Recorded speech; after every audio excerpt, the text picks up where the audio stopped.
Era para ter um debate, né? Comunistas versus liberais. Ia ser eu e Humberto Matos, comunista, contra os liberais. Mas aí todo mundo faltou, né? Botou atestado, o povo tá na UPA, com soluço, não conseguiu vir. E aí eu já tava no avião, não dá para dar ré, né? E aí a gente veio, e já que tá aqui, vamos aproveitar e vamos criar um quadro novo, que minha sugestão não foi ouvida, que era Fala Que Eu Te Escuto, que achei um ótimo nome. Mas estamos aí e vocês vão gostar muito desse novo quadro, acabei de esquecer o nome do quadro. Zona Direta. O Zona Direta. Debate com Nicolas Ferreira. Quando você vai parar de fugir de Arthur Duval? Você se baseia em dados ou na realidade? Salve, gente, tudo bom? Meu nome é Júlio Manuel, sou natural de Pernambuco, professor, educador, comunicador popular, doutorando em serviço social, militante comunista. Vamos começar a responder as perguntas que vocês mandaram, né? Você aceitaria um debate com Nicolas Ferreira? Veja, o Nicolas Ferreira, ele é uma figura que é clássica do que é a direita e a extrema-direita no Brasil, né? O que são essas figuras? Se acostumaram a fazer falsos debates, falsas polêmicas. Então, o Nicolas Ferreira, eu pedi para a minha equipe fazer um levantamento de todos os projetos de lei que ele apresentou. E os projetos de lei do Nicolas Ferreira parece o número de vitórias do Sport Clube Recife na Série A do Brasileirão. Quase não existe, né? Ele não tem projeto, ele não apresenta nada. Então, foi muito difícil, inclusive, fazer um levantamento de projeto para fazer a crítica, porque não tem o que criticar. Então, veja, o Nicolas, ele não tem proposta para o Brasil, ele não tem proposta para Minas Gerais, ele não tem o que dizer sobre saúde, sobre educação, sobre infraestrutura, sobre preservação do meio ambiente. Pra vocês terem uma ideia, no estado do Nicolas Ferreira, em Minas Gerais, que é um grande produtor de alimentos no Brasil inteiro, 1 a cada 5 mineiros estão em situação de insegurança alimentar. Minas Gerais é um estado minerador que está, inclusive, no centro dessa disputa entre Estados Unidos e China pelas terras raras, né? Terras raras são um conjunto de 17 minerais, elementos químicos que são fundamentais para a produção de coisas como essa aqui, esse iPad. E é um debate muito importante sobre controle nacional e soberano do Brasil sobre as terras raras. O Nicolas não tem o que dizer. Então, veja, eu gostaria bastante de debater com o Nicolas, mas, infelizmente, ele corre de mim tal qual o diabo corre da cruz. Menino, é um negócio impressionante. Inclusive, eu vou passar as férias de janeiro em Minas Gerais para bater na porta da casa dele. A gente vai fazer igual aquele quadro do Gugu, sabe que o Gugu ia na casa das pessoas com o ET e com o Rodolfo? Vou bater na porta da casa dele, filmando, e ele vai ser obrigado a debater comigo, ou então ele vai ficar trancado dentro de casa, não vai sair, porque uma hora vai dar certo, pode ter certeza. Você utiliza produtos capitalistas como iPhone e redes sociais para se promover. É possível se promover com produtos da China ou, se não fosse o capitalismo, você seria um desconhecido? Você está confundindo Marx com Jesus Cristo. É a Bíblia Sagrada que fala: dai tudo aos pobres e me siga. Não é o manifesto do Partido Comunista. Nós, comunistas, a gente não defende voto de pobreza. Quem defende voto de pobreza são os franciscanos. Inclusive, gosto muito de São Francisco de Assis, mas essa não é a nossa praia. A gente entende que toda riqueza é produzida pela classe trabalhadora. Então, tudo que existe, a roupa, o carro, a câmera, o micro-ondas, o fogão, a geladeira, a máquina de lavar, os móveis, etc., são produzidos pela classe trabalhadora, pelo trabalhador e pela trabalhadora. O que a gente defende é que aqueles e aquelas que produzem a riqueza tenham acesso a essa riqueza, consigam desfrutar dessa riqueza. A proposta comunista é que todo mundo tenha prosperidade, que todo mundo viva bem, que todo mundo consiga desfrutar dos prazeres da vida, não só dos prazeres materiais, como dos prazeres espirituais, como diria Marx na linguagem do século XIX, tenha acesso à cultura, possa ir a um teatro, a uma ópera, ao cinema, assistir um filme, tenha tempo, inclusive, para, sei lá, para jogar xadrez, para transar, para tomar uma cerveja, para assistir futebol, para jogar videogame, um fifinha, né? E é isso que a gente defende. Então, o comunismo, ele não faz voto de pobreza. Veja, quem faz voto de pobreza é o capitalismo, né? Para a maioria das pessoas. A maioria das pessoas no capitalismo são pobres e um punhado de poucas pessoas é que são ricas, bilionárias no capitalismo. Então, é isso. Esse negócio comunista de iPhone não cola com a gente, não. Inclusive, em breve a gente vai expropriar a fábrica da Apple e a gente vai distribuir iPhone para todo mundo e aí vai deixar de ser um produto exclusivo para algumas poucas pessoas. Como E quando planejar derrubar de vez as fortes caricaturas simplistas como o comunismo matou milhões, ainda estão presentes no Brasil? Pergunta do Marcelo. Muito obrigado, Marcelo. Veja, o comunismo ele realmente matou milhões de pessoas, né? Isso é um fato. A gente matou milhões de nazistas, né? Na Segunda Guerra Mundial, quem acabou com os regimes nazifascistas foi o movimento comunista, foi a União Soviética, foi o povo soviético liderado pelo Partido Comunista, né, que conseguiu salvar o mundo da besta fera do nazismo, não só na União Soviética, como em vários países, como na Itália, na França, na Grécia, na Iugoslávia. Os partisanos, os guerrilheiros comunistas foram fundamentais para derrotar o nazifascismo e acabar com esse perigo para a humanidade. Você já assistiu aquela série La Casa de Papel? Ficou muito famosa, né? A música La Bella Ciao. Bella Ciao é um hino aos partisãos que derrotaram o nazifascismo e a maioria dos partisãos eram comunistas de arma na mão, matando nazistas. Então, sim, o comunismo matou milhões de nazistas, né? E aí, é isso, é uma tristeza que tenha acontecido uma Segunda Guerra Mundial, mas ainda bem que quando a besta fera nazista colocou a cabeça para fora, existia a União Soviética, existia o Exército Vermelho que conseguiu livrar o mundo desta ameaça. Você acha que algum debatedor no Brasil é um exemplo vivo da imbecilização? Eu acho. Inclusive, a gente poderia tentar marcar um debate, e aí tem que ver se vocês têm a estrutura, a tecnologia, né? Um debate meu com o Olavo de Carvalho. A gente poderia colocar aquele jogo ali, Jumanji, uma mesa branca, colocar um jogo do copo, né? Porque do jeito que a coisa tá indo, gente, tá muito difícil. Eu gostaria muito de a gente ter um debate, uma pessoa normal, que seria eu, contra 20 defensores do Milei, né? Vai ser muito difícil a gente conseguir arrumar isso. Depois a gente conseguiria fazer um debate, uma pessoa normal, um patriota contra 20 defensores do Donald Trump, né? Inclusive, enquanto a gente está gravando agora, dizem que o Donald Trump morreu, né? Vai ver que daqui para lá a gente descobre a novidade. Eu acho que a extrema-direita ela se caracterizou por um discurso imbecilóide, na prática é isso, e que é muito fácil, né, você ganhar deles no debate. Muita gente falou que no debate contra 20 conservadores eu só peguei gente despreparada. E aí eu sempre me pergunto, né, quem da direita brasileira é preparado? Sabe? É igual aquele meme do John Travolta, sabe? Tipo, quem da direita brasileira é preparado? Eu estou esperando até agora essa figura. Eu acho que a figura da direita brasileira mais preparado para um debate é o Fernando Haddad. Como um projeto de país socialista poderia abarcar diferentes contradições entre os diferentes estados, contextos e culturas do Brasil? A pergunta do Diego é muito boa, porque o Brasil é um país continental, né, que tem realidades socio-históricas, geográficas, culturais, étnicas, religiosas bem diferentes. Então, as próprias, inclusive, necessidades alimentares, né, o alimento básico do brasileiro difere muito de estado para estado. Então, um trabalhador que mora em Recife, como é meu caso, a alimentação básica é arroz e feijão. Se a gente for para o norte do Brasil, para o Pará, para o Amapá, a alimentação básica é o açaí, né? O açaí com peixe. Então, você tem particularidades muito importantes. Veja, acho que a grande questão é que nosso país não tem planejamento, né? A gente não tem, de fato, uma integração nacional. A gente não tem, de fato, inclusive, um projeto de país para a classe trabalhadora. E aí vou citar isso dando 3 exemplos bem básicos, assim, bem do nosso dia a dia. Eu moro em Recife. Veja, quem está em Recife e quer, por exemplo, fazer um turismo no norte do Brasil, gente, é um inferno, viu? Vocês já experimentaram tentar sair de Recife para chegar no Amazonas? Tentar sair de Recife para chegar no Acre? Você leva 14, 15, 16 horas, porque não tem voo direto, é uma escala do fim do mundo. Pega um voo de Recife, vai para São Paulo, depois vai para Brasília, depois desce, e aí para chegar no norte do Brasil, você leva mais tempo saindo de Recife para o Amazonas do que, por exemplo, saindo de Recife e indo para a Espanha ou para Lisboa, por aí vai. Então a gente não tem integração nacional, a gente não tem um estímulo ao turismo interno. O Brasil é um país tão rico, tão diverso, com tantas belezas, um dos principais vetores econômicos do nosso país poderia e deveria ser o turismo interno e latino-americano, mas isso é impossível. Somos um país com a infraestrutura centrada o que se chama de carrocracia, né?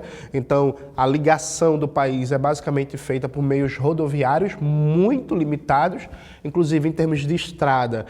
Você tem estradas mais ou menos viáveis até Belém do Pará, de Belém em diante, o resto do norte do Brasil, a integração rodoviária é ridícula, assim, é patética. Então, nosso país não tem integração regional. O nosso país não tem um plano nacional de segurança alimentar que preserve, inclusive, os hábitos característicos de cada região e que estimule a circulação desses hábitos. Então, o Brasil é o maior produtor do mundo de açaí, por exemplo. Assim como no Nordeste brasileiro, a macaxeira, eu acho que aqui em São Paulo vocês chamam de mandioca, aipim, alguma coisa assim, mas a gente chama de macaxeira, que é o nome certo, né? Então, no Nordeste é a macaxeira, base fundamental do nosso alimento. A gente não tem, por exemplo, uma política nacional de segurança alimentar que estimule a circulação e o consumo desses alimentos típicos de cada região. Porque, repare, o Brasil ele não produz 100% do trigo que consome. Então, cada vez que se abre uma hamburgueria, por exemplo, isso demanda a maior importação de trigo. Para importar trigo, a gente paga em dólar, né? Importando inclusive trigo dos Estados Unidos, da Argentina e por aí vai. Já se a gente tivesse uma base alimentar mais centrada em coisas que a gente produz, como a macaxeira, como o açaí, isso geraria uma riqueza que circularia no Brasil sem passar pelo circuito do dólar e sem enviar riquezas para fora. Esse tipo de integração de uma política de segurança alimentar nacional, pensando na diversidade do Brasil, não está colocado hoje. É uma tarefa, inclusive, da Revolução Brasileira. Assim como, do ponto de vista da história do nosso povo, você tem uma hiperfragmentação da realidade brasileira. Então, repare o seguinte, a história da cabanagem é uma história linda, maravilhosa, é uma das maiores revoluções do século XIX. Mas fora de Belém do Pará, quem é que conhece a história da cabanagem? Assim como a Revolução Praieira, a Confederação do Equador, é também uma história fantástica de luta e resistência do nosso povo no século XIX, lá de Pernambuco. Mas fora de Pernambuco, quem é que conhece a história da Revolução Praieira, da Confederação do Equador? A Revolta Farroupilha, no Sul, a Guerra do Contestado, em Santa Catarina, a Revolução de 24, chamada de Revolução Esquecida, enfim, a gente tem um processo de hiperfragmentação da história brasileira a partir de cada região. Histórias que deveriam ser do povo brasileiro como um todo, são contadas e vividas como meramente histórias regionais. O Clóvis Moura, no livro clássico Rebelião das Sanzalas, ele faz um apanhado de várias revoltas no Brasil colonial e é muito curioso que você vai lendo esse livro fantástico, inclusive leiam, viu? Vale muito a pena, e você percebe como essa história nacional de todo o povo brasileiro acabou sendo incorporado enquanto histórias meramente regionais. E a gente precisa dar um sentido nacional para toda a história brasileira e, mais uma vez, isso é uma tarefa da nossa Revolução Brasileira que vai socializar a cultura, que vai criar uma potente e ampla indústria cultural nacional em que a gente vai ter capacidade de produzir cinema, de produzir arte, animação, museus, música, falando da história do Brasil, da realidade brasileira, da construção histórica do nosso povo trabalhador. Jones, você acha que algum dia o comunismo pode ser implantado no Brasil? Eu tenho certeza, e eu digo mais, Germano, eu digo mais.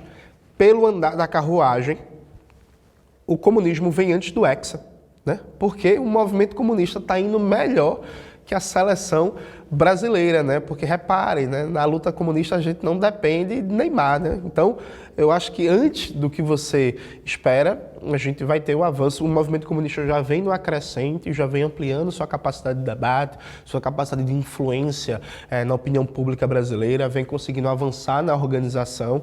Inclusive, dizem as boas línguas que em 2026 vem uma candidatura comunista a presidente do Brasil.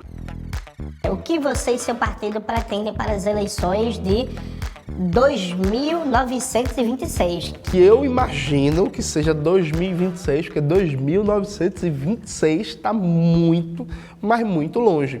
Veja, Anderson, nós do PCBR, a gente vem fazendo um debate sobre a necessidade de também nas eleições apresentar um debate comunista para a classe trabalhadora. Porque reparem, Nos últimos anos se criou um discurso no Brasil que todo mundo é comunista, né? Então já chamaram Lula de comunista, Tabata Amaral de comunista, João Campos de comunista, FHC de comunista, Geraldo Alckmin de comunista, João Dória de comunista. Lembra? João Dória, comunista? Pois é, rapaz.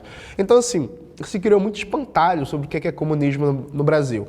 Nos últimos anos, com o crescimento do próprio movimento comunista, milhares de trabalhadores e trabalhadoras vêm conhecendo pela primeira vez o que é um comunista de verdade, o que são as ideias comunistas. E eu acho que a partir do momento que a gente coloca esse movimento em ação, a gente precisa expressar ele também nas eleições, né?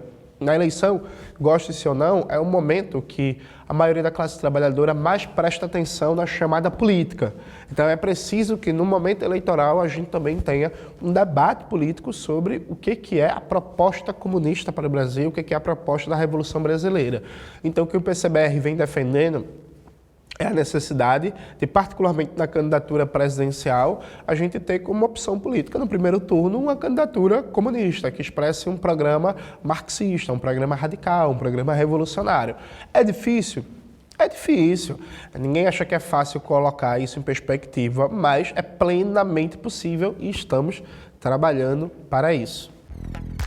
Jones, você se baseia em dados ou na realidade? Rapaz, o menor de idade que debateu comigo, ele e a sua turma, né, é um grupo de extrema direita que eles vivem fazendo invasões na USP e em outras universidades, né?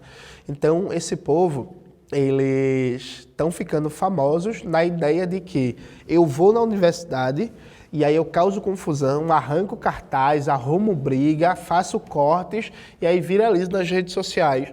E aí você percebe, inclusive o Conselho Tutelar deveria fazer alguma coisa, né? Tem um menor de idade indo para a universidade, arrancar cartaz e arrumar briga. O Conselho Tutelar deveria agir. Vou pedir para o Felca, grava um vídeo aí sobre menores de idade que, em vez de estar estudando, estão indo para a universidade arrumar briga, para ver se a gente resolve isso. Mas eu acho uma pena, agora falando sério, o quanto essas figuras elas não estudam, né? Não se apropriam, não conhecem a realidade brasileira, porque a gente acaba tendo um trabalho que é um trabalho muito doloroso, muito penoso, que é o trabalho de desmentir mentira. Reparem, mentir é muito mais fácil do que você desmentir a mentira, né? Então essas figuras que não estudam, que não têm apropriação, que não têm conhecimento, acabam em muitos aspectos pautando um debate público e a gente tem o trabalho do fim do mundo, que é desmentir os absurdos que eles falam. Jones, se o comunismo é tão bom, por que os países que tentaram aderir a ele como método de sistema político se deram mal? Eu não acho que os países se deram mal, Igor. Veja, existe luta de classes no mundo, né? Então as revoluções socialistas, elas, em sequência, sofrem sabotagem, sofrem bloqueio econômico, invasões militares e por aí vai. Se você parar para reparar, no século XX, é muito difícil separar uma revolução socialista de uma guerra. Não porque os comunistas querem guerra, mas porque o imperialismo impõe uma guerra. Então, a própria Revolução Russa aconteceu no bojo da Primeira Guerra Mundial. Depois que aconteceu a Revolução Russa, o que foi que aconteceu? Teve uma invasão de 17 potências estrangeiras na Rússia, conformando a chamada Guerra Civil, né? De um lado o Exército Branco, do outro lado o Exército Vermelho. A Revolução Chinesa também aconteceu no bojo de uma guerra civil, não porque os comunistas chineses quiseram, mas porque a Inglaterra, os Estados Unidos e o Chiang Kai-shek quiseram a guerra civil. A Revolução Coreana também aconteceu no âmbito de uma guerra, não porque os comunistas quiseram, mas porque os Estados Unidos impuseram a guerra. A Revolução na Iugoslávia, na Bulgária, na Albânia, também aconteceu no âmbito de guerras de libertação contra a ocupação nazista. Cuba, depois que teve a sua revolução, teve a invasão da Baía dos Porcos, né? Muito bem retratado no filme JFK, do Oliver Stone, um clássico do cinema. Então, reparem, existe enfrentamento, existe luta. A gente perdeu uma batalha fundamental no século XX, isso é um fato. Não existe mais um campo socialista, não existe mais uma União Soviética. Só que perder a batalha não significa que não teve méritos, né? Reparem, vamos fazer aqui uma metáfora futebolística, né? Ano passado, na última temporada da Champions League, o Inter de Milão sofreu um amasso do PSG, né? Na final, foi triste de ver. Isso significa que a Inter de Milão não teve méritos nenhum? Claro que não, chegou na final da Champions League, né? Quem não teve méritos é quem foi eliminado na primeira fase da competição. Então você perde a batalha final, mas isso não significa que não teve várias vitórias pelo caminho. E aí vou te dar um exemplo bem básico. Eu não sei qual é o teu estado, mas vamos pressupor que tu mora em São Paulo. A União Soviética, nos anos 30, ela resolveu o problema da mobilidade urbana com a obra do metrô de Moscou e criou uma situação de transporte e de mobilidade que até hoje a Rússia é um dos melhores do mundo em sistema metroviário, basicamente pelo legado da União Soviética. Veja, a gente está aqui em São Paulo em 2025 e aqui o metrô e o trem não funcionam direito, né? Todo dia lotado, caro, quebra, um aperto do fim do mundo, mulher assediada, violência e por aí vai. Veja, estamos em 2025. O problema da mobilidade urbana, que a União Soviética resolveu no final dos anos 30, 70 anos depois, a gente no Brasil capitalista não resolveu, percebe? Repare, Cuba é um país pequeno, pobre em recursos naturais, um pouco menor que Pernambuco. Cuba erradicou o analfabetismo há mais de 40 anos, né? O Brasil ainda tem analfabetos, né? Se você for pegar o analfabetismo funcional, a gente está falando de quase 30% da população. Cuba é errado com o analfabetismo, a gente não, sabe? Você pega outro exemplo, o Vietnã. O Vietnã, na prática, é um país que garantiu uma política de segurança alimentar para a sua população. A base alimentar do Vietnã é o arroz, né? Então, no Vietnã, o arroz é elemento de segurança nacional. Você pode até exportar arroz, mas você só exporta arroz depois que o mercado interno está garantido. Então o arroz é barato, é garantido para todo mundo e no Vietnã não existe mais fome. Hoje ainda tem fome no Brasil, né? O Brasil tem muito mais terras agricultáveis disponíveis que o Vietnã. É muito maior em termos de extensão territorial, né? Então, veja, o Vietnã resolveu o problema da fome, a gente tem fome ainda. Então eu posso te citar uma lista infinita de problemas que a classe trabalhadora brasileira vive e que nas experiências socialistas, sejam as antigas ou as atuais, já foram resolvidos há 1000 anos. Por exemplo, eu estou aqui gravando em São Paulo e eu vou voltar para Pernambuco, né? Pernambuco fica na região Nordeste. Veja, a gente está falando da região que tem um crescimento gigantesco do crime organizado, do domínio das facções e da própria violência do Estado. Então, em Recife, minha cidade, por exemplo, você não consegue sair na rua tranquilo mexendo no celular, que você pode ser roubado a qualquer momento, levar uma facada, levar um tiro, enfim, um crescimento da violência urbana, crescimento do número de feminicídios, crescimento da violência policial. Aqui em São Paulo, neste momento que a gente está gravando, o número de casos de agressão sexual, de estupro, de violência contra crianças e adolescentes explodiu em 2024. Né? Tem uma epidemia aqui de casos de agressão sexual contra crianças e adolescentes. Em Pernambuco, na minha terra, o número de feminicídios disparou. Se você vai para Cuba, Cuba é mais seguro do que qualquer estado do Brasil. Em Cuba você consegue andar na rua à noite, mexendo no celular sem ter medo de ser assaltado. Você consegue estar num bar, estar num restaurante e andar na rua à noite sem medo de sofrer uma agressão, uma facada, um sequestro, um estupro. Isso não acontece no Brasil. Então, acho que a gente precisa olhar as experiências históricas com um olhar mais aguçado, né? A gente teve algumas derrotas, mas teve também várias vitórias e essas vitórias que o movimento comunista conseguiu conquistar no século XX, a gente não tem no Brasil. Acho que isso é fundamental. Veja, Cuba tem vários problemas, a União Soviética tinha vários problemas, a Iugoslávia antiga tinha vários problemas, o Vietnã tem vários problemas, a China tem vários problemas, a Coreia Popular tem vários problemas, o Laos, que ninguém conhece, mas é um país socialista, tem vários problemas. E só que o problema desses países são muito diferentes dos nossos, né? A gente está num patamar tão primário de problemas que boa parte do que aflige a classe trabalhadora brasileira já foi resolvido nesses países há muitos anos.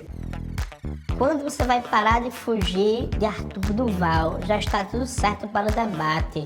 Responde o Vilela, meu. João. Veja, quando eu era pequeno, criança, assim, eu lembro que minha mãe, ela dizia: quando um não quer, dois não brigam. Você não tem que dar atenção a gente que não tem importância. E aí, O debate com Arthur Duval não aconteceu ainda, porque ele não tem mais relevância no debate brasileiro, né? Ele é um deputado caçado, né? Porque ele é o tarado de Kiev, sabe?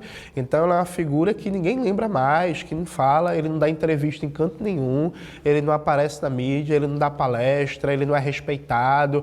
Você já reparou que ninguém convida ele para falar em canto nenhum, ele só aparece em debate. Então, eu estou esperando ele ficar relevante. No dia que o tarado de Kiev ter alguma relevância, quem sabe a gente consiga debater, né? Eu gostaria muito de debater com o Renan Santos, que diz que é o pré-candidato a presidente do MBL, mas o Renan Santos está correndo, né? E aí eu acho que a pessoa que se propõe a ser pré-candidato a presidente da República não pode fugir do debate, né? Imagina a figura política que quer ser presidente do Brasil, mas não tem capacidade de encarar um confronto de ideias de frente. Então, eu prefiro muito mais debater com alguém que tem alguma relevância, dado essa posição de pré-candidato a presidente como Renan Santos, do que debater com um tarado de Kiev. Ou então, a gente pode fazer uma proposta, né?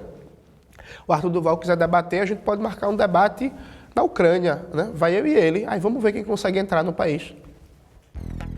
Jones, você sofreu julgamento dos seus amigos por ser comunista? Claro que não, gente, eu sou legal.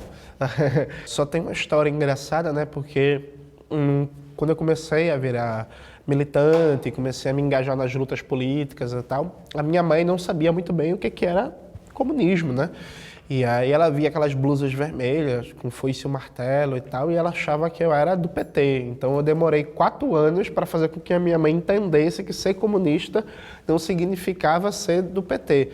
Aí na época que o pessoal estava sendo preso na Lava Jato e tal, várias prisões, inclusive ilegais, que depois foram derrubadas, minha mãe via me perguntando: Jones, esse pessoal preso, não tem ligação com eles não, né? Eu falei: não, mãe, eu já expliquei para a senhora 1000 vezes que eu não sou petista, eu sou comunista, é diferente. Petista é uma coisa, comunista é outra coisa. Levando em consideração que o sistema atual tem dominação pelo controle e força, você acredita em revolução pacífica? Sérgio, a gente acha que nenhuma classe dominante entrega o poder sem lutar, né? Acho que o caráter pacífico ou não da revolução não depende de nós, né? A classe dominante brasileira, ela não gosta de democracia, ela não gosta de vontade popular. Então, toda vez que a classe trabalhadora toma consciência dos seus interesses, toda vez que o nosso povo está em movimento, a gente vê uma reação violenta da burguesia brasileira, né? O grande Darcy Ribeiro, no livro O Povo Brasileiro, o Darcy Ribeiro tem uma frase lá no prefácio, comecinho do livro, que é muito boa. Ele fala assim: não seria impossível imaginar uma reorganização democrática do Brasil. O problema é que a classe dominante reage de maneira violenta toda vez que aparece um governo nacionalista e popular e que se propõe a mudar as condições de vida do povo. Então a questão não é se a gente acredita ou não em revolução pacífica ou violenta. A questão é que a gente precisa da Revolução Brasileira e a gente precisa estar pronto para atuar por qualquer meio necessário, porque a gente sabe que a classe dominante brasileira, ela é violenta, ela é golpista, ela não sabe lidar bem com eleição, com processo democrático, com a disputa da opinião pública, né? Jones, meu voto já é seu. Muito obrigado, John. Como você acha que vai ser o debate público contra outros candidatos? Vai ser um massacre, John. Vai ser divertido demais. Se a gente consegue estar nos debates político-eleitorais do ano que vem, sabe aquela coisa que a gente viu no debate contra 20 conservadores? Vai ser uns 20 caíques, assim, sabe? Se a galera, não, eu sou contra isso, sou contra aquilo, eu perguntar, mas o que é isso e tal, e eles não vão saber responder. Acho que a gente precisa, inclusive, tirar o debate brasileiro de falsas polêmicas, né? De pânico moral, de falsos debates e trazer para questões concretas que afetam o dia a dia da classe trabalhadora na segurança, na saúde, no emprego, no transporte, no salário, no preço do gás, da energia elétrica, da conta de água, das condições de vida do nosso povo. E acho que a gente tem plenas capacidades de fazer isso ano que vem. Sua obra marxista favorita que você acha indispensável? Lucas, é muito difícil responder essa pergunta, porque são muitos livros marxistas importantes, né? Eu acho que o livro que eu mais li e reli na minha vida foi o 18 Brumário, de Luiz Bonaparte, do Marx. Acho que eu já li esse livro umas 15, 16 vezes, eu consigo lembrar, assim, citação de frases inteiras do livro. Mas, trazendo um debate para a realidade brasileira, eu ficaria em dúvida entre dois livros marxistas fundamentais. Um é o Subdesenvolvimento e Revolução, do Rui Mauro Marini, que é um clássico fundamental do pensamento crítico latino-americano, e o outro é o Dialética Radical do Brasil Negro, do Clóvis Moura. Quando vai sair a luta? Heriberto, atenção, informação dos bastidores, né? Informação que nunca foi a público. O Gabriel Piauí, ele ficou meio que dando em cima de mim no inbox, né, do Instagram, mandando mensagem, dizendo que queria conversar comigo e tal. E aí eu fui e mandei para ele a foto de um livro do Malcolm X, né? Há uma Revolução Mundial em Andamento, publicado pelo Lavra Palavra, para ele ler, para ver se conhecimento liberta, né, gente? Vai que, né? E aí ele respondeu e falou: achei no Amazon, vou comprar e vou ler. E assim se encerrou o diálogo. Então, quem sabe, enquanto há vida, há esperança, né? Quem sabe no futuro, em breve, a gente não vê a figura transformada. Eu, enquanto comunista, eu acredito na capacidade das pessoas mudarem e evoluírem, né? Vamos ver se a gente tem novidades em breve por aí. Como é ser paquerado em todo debate que tu vai? Rapaz, isso é engraçado, né? Porque no debate com o deputado Kim Kataguiri, ele falou 3 vezes do tamanho do meu braço, né? Inclusive, teve um momento que a gente, eu ia no banheiro durante o debate, e aí ele falou assim: mas ele vai no banheiro agora? Eu não vou agora não, vai que ele me bate no banheiro. E eu pensei assim, nossa, que fetiche curioso, né? Apanhar no banheiro, uma coisa, meio 50 tons de cinza e tal. E aí, depois tive um debate com o deputado Caporeso, que a gente colocou um apelido carinhoso, o deputado Calabreso, né? E que no meio do debate, ele vira para mim e pergunta assim: cara, deixa eu te perguntar uma coisa. O que é que você acha do relacionamento aberto? Você acha que a mulher tem que ser só do homem? Aí ele lambe os lábios assim, depois que faz a pergunta. E aí depois participei de outro debate com o Wilker, ex-Leão, que no meio do debate ele me chamou para pagar flexões junto com ele, que ele queria ver quem fazia mais flexões. E assim vai indo, né? E aí no debate que a gente teve aqui no Spectrum, vocês viram que o sujeito perguntou quanto eu peso, né? E a edição, e agora vem o momento da crítica ao Spectrum, viu? E a edição cortou elementos ali daquele diálogo que ele ficou falando mais, e teve um momento que ele falou: quanto você pesa gostoso. E aí na edição cortou isso, viu? Só tem lá o quanto você pesa, mas teve isso. Então, eu acho que a gente tem um negócio aqui para estudar, né? Não sei se o pessoal da psicanálise aí, o pessoal que lê Freud consegue explicar isso, porque tem um pensador, William Reich, que ele fala sobre a dimensão da repressão sexual na conformação do ethos fascista, né? Eu acho que a gente tem um bom caminho para pensar, para refletir, porque é inacreditável. Eu estou, inclusive, querendo fazer um debate com alguém, no debate, inclusive, que eu participei recentemente com o Fernando Holliday, também teve um episódio desse. Eu estou, inclusive, querendo fazer um debate com alguém que as pessoas não falem do meu braço, né? Eu acho que o próximo debate que a gente fizer, eu vou simular uma situação como se a gente estivesse lá no Polo Norte.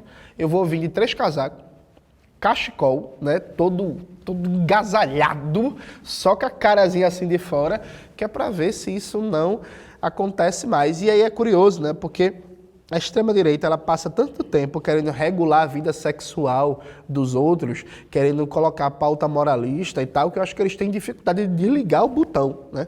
Quando você passa muito tempo, ao invés de estar preocupado com o desenvolvimento socioeconômico do Brasil, com o fim do desemprego, com o fim da fome, com o fim da escala 6x1, você quer regular a vida sexual dos outros de maneira reacionária, inclusive ditos liberais, né? Então, supostamente o liberal deveria ser alguém a favor de todos os direitos civis para a população LGBT, porque é isso, né? O máximo direito de liberdade de desenvolvimento do indivíduo humano. Não, no Brasil, o liberal, o conservador, o fascista ganha vida tentando regular a liberdade sexual das pessoas. Então, eles têm dificuldade de desligar esse botão, né? Mas uma hora a gente tem fé que isso vai acabar. João, explique em 1 minuto o que são bens de consumo e propriedade privada. Gente, Quando nós comunistas falamos em propriedade privada dos meios de produção, a gente não está falando do seu celular. A gente não está falando do seu Corolla, inclusive vou ganhar um Corolla ano que vem aí, viu? Vamos aguardar. A gente não está falando do seu Corolla, a gente não está falando do seu sapato, da sua casa. O que é que são meios de produção? São a forma que o ser humano consegue produzir a riqueza a partir da mediação do trabalho, né? Ser humano, natureza. Então, meios de produção são fábricas, grandes porções de terras, grandes bancos, central de distribuição, data centers e por aí vai. Então, quando a gente fala expropriar os meios de produção, a gente está falando de expropriar o Itaú, expropriar o Bradesco, expropriar a Gerdau, o Rubens Ometo, a Suzano. Nenhum comunista quer tomar o seu Corolla, fique tranquilo. Nenhum comunista quer tomar o seu celular, nenhum comunista quer tomar a sua casa. Quem toma a sua casa é o banco, né? Que a gente, inclusive, está com recorde de recuperações judiciais e endividamento das famílias. Hoje, 30% do rendimento das famílias brasileiras é consumido com pagamento de juros e amortização de dívidas. Você, com certeza, conhece alguém, ou se não você mesmo, que está com o nome negativado, né, no serviço de proteção ao crédito porque não conseguiu honrar suas dívidas, que está devendo ao banco, não conseguiu honrar o financiamento da sua casa, do seu carro. Então, veja, nós comunistas não temos problema nenhum com propriedade pessoal, não. Inclusive, uma das grandes questões é que a propriedade pessoal é para poucos, né? A maioria dos brasileiros, aliás, todos os brasileiros deveriam ter acesso a uma vida confortável, uma vida com as comodidades da modernidade, mas ter acesso a uma máquina de lavar, ter acesso a uma televisão boa, ter acesso a um ar-condicionado em regiões quentes e por aí vai, isso é para a minoria do nosso povo, né? Então, propriedade privada é uma coisa, propriedade pessoal é outra. E quem toma sua propriedade pessoal, repito, é o banco, viu? Como você vê o problema do grande encarceramento de jovens negros? O Brasil, em termos proporcionais, já tem uma das maiores populações carcerárias do mundo, né? A gente tem quase 1 milhão de pessoas presas. A maioria das pessoas presas foram presas por crimes não violentos. Ao chegar no presídio, você necessariamente vai ter que se conectar a alguma facção, porque o sistema prisional e carcerário do Brasil está dominado por facções, e aí você entra na cadeia porque você estava, sei lá, fumando um baseado, ou vendendo um papelote de maconha, ou roubando um celular, e sai de lá um homicida, porque você vai ter que se juntar a uma facção, e aí o sistema é violento e por aí vai. A gente vem adotando uma política que, na prática, um encarceramento em massa cria força de recrutamento para as facções criminosas e que não vem reduzindo a violência. Então, há um discurso punitivista de que tem que prender, tem que prender, tem que prender, tem que prender, tem que prender, tem que prender. A pergunta que fica essa coisa de estar prendendo, vem dando certo? Reduziu a violência no Brasil? Você se sente mais seguro em alguma capital brasileira, em Curitiba, em Porto Alegre, em Floripa, no Ceará, em Fortaleza, em Recife, São Luís, Salvador, Rio, São Paulo, Vitória, Campo Grande, Belém do Pará e por aí vai? A segurança está melhor? Está mais tranquilo na rua? É mais tranquilo você sair à noite, sabe? A gente tem um problema que é uma conexão entre o histórico racismo brasileiro, que cria uma política de vitimização diferente para pessoas negras do que pessoas brancas, e tem uma política de segurança pública que é ineficiente. E aí, reparem, estamos aqui em São Paulo, né? Bem próximo da Faria Lima. Acabou de ter uma das maiores operações da história do nosso país de combate à lavagem de dinheiro, em que se descobriu que a Faria Lima, poderosos bancos e fundos de investimento estavam envolvidos na lavagem de dinheiro do crime organizado, conformando mais de 50 bilhões de reais em circulação, né, de facções criminosas, inclusive conectado também ao negócio de combustível adulterado, vendido e distribuído aqui para São Paulo. Então, reparem, é isso mesmo? A maior operação de combate à lavagem de dinheiro e talvez o maior enfraquecimento da história de facções criminosas foi feito na Faria Lima. A Faria Lima era o coração financeiro do crime organizado. Vamos lembrar que a maior apreensão de fuzis feitas na história brasileira foi feita num condomínio de luxo lá no Rio de Janeiro. Condomínio de luxo, inclusive, que o Bolsonaro tem apartamento. Então, o crime real, quem comanda o crime é quem comanda as grandes cadeias de distribuição de armas, drogas e de lavagem de dinheiro. E essas pessoas, elas não estão nas favelas, não estão nos morros. Imagine você, pensa a imagem de um homem numa favela do Rio de Janeiro com um fuzil. A maioria desses armamentos são importados. Como é que esse armamento chega no Brasil? Como é que um fuzil israelense, ou estadunidense, ou belga chega no Brasil? Você acha mesmo, de verdade, que a pessoa da favela que organiza o tráfico internacional de armas, que garante que aquele fuzil chegue? O Brasil é hoje o maior consumidor, aliás, um dos maiores consumidores do mundo de cocaína. O Brasil não produz cocaína. Como é que esse comércio transnacional é feito? Quem você acha que organiza isso? E para fazer o comércio internacional de armas e drogas é preciso de muito dinheiro. Quem é que é responsável pela lavagem de dinheiro no Brasil? Você acha mesmo que é a pessoa que está na favela? Então, reparem, essa lógica do encarceramento em massa, do tiro, porrada e bomba, é uma lógica só para enxugar gelo, para dizer que está combatendo a violência, para matar inocente, para matar trabalhador, para matar crianças, para matar pessoas com deficiência, e na prática a cúpula do crime segue intocado. De vez em quando tem uma operação como essa, que aí chega de verdade em quem manda no crime no Brasil e quem é responsável pelo crime no Brasil. Se ele fosse um Pokémon, qual seria? Giovanni. Eu, quando era criança, eu não gostava de Pokémon, né? Porque eu achava um desenho meio besta. Eu preferia Dragon Ball Z, né? Que era um desenho mais elaborado, mais legalzinho e tal e tal. Mas dos Pokémons, eu gostava do Charmander, né?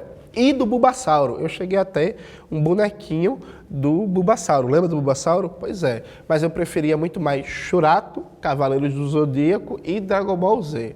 No Cavaleiro do Zodíaco eu gostava muito do Ikki, de Fênix. E no Dragon Ball Z eu gostava muito de uma personagem que ninguém gosta, mas pra mim era a melhor de todas, que era a Bulma. Porque era a personagem inteligente da história, né? Era a personagem que tinha tecnologia, que bolava os planos, que organizava as coisas. Então, enquanto o pessoal falava muito de Goku e Vegeta, eu sempre fui time Bulma. E eu também gostava do Kuririn, coitado, que ele vivia morrendo, né? Toda temporada ele morria, apanhava tanto, rapaz. Mas era um personagem muito simpático. Arroz por cima ou por baixo do feijão? Arroz do lado, né? Lá em Recife não tem isso de arroz por cima ou por baixo. A gente coloca o arroz aqui, o feijão aqui e mistura quando for comendo. Esse negócio de arroz por cima ou por baixo, isso é coisa de paulista. A gente não tem esse negócio, não. A gente é muito mais prático, muito mais objetivo. Esse negócio de bolacha, biscoito, não sei o quê, ketchup na pizza, o ketchup não na pizza, é coisa de vocês, paulistas. A gente é bem resolvido, assim, né?